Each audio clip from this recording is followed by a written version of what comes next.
இயேசுவோட பிறப்புக்காக இடம் தேடி சென்ற கன்னி மரியாவுக்கும் சூசையப்பருக்கும் இடமில்லைன்னு சொல்லி இடம் தர மறுத்த வீட்டு உரிமையாளரை பற்றி கேட்டிருப்போம்.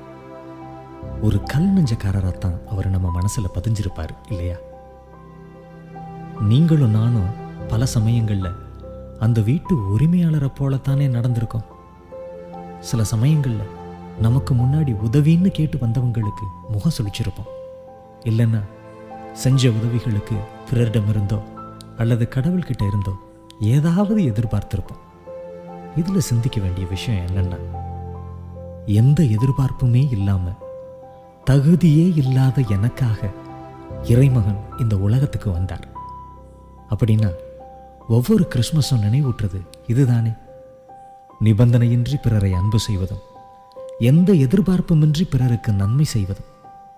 நீங்கள் கேட்டுக்கொண்டிருந்தது கிறிஸ்மஸ் அதிர்வுகள்.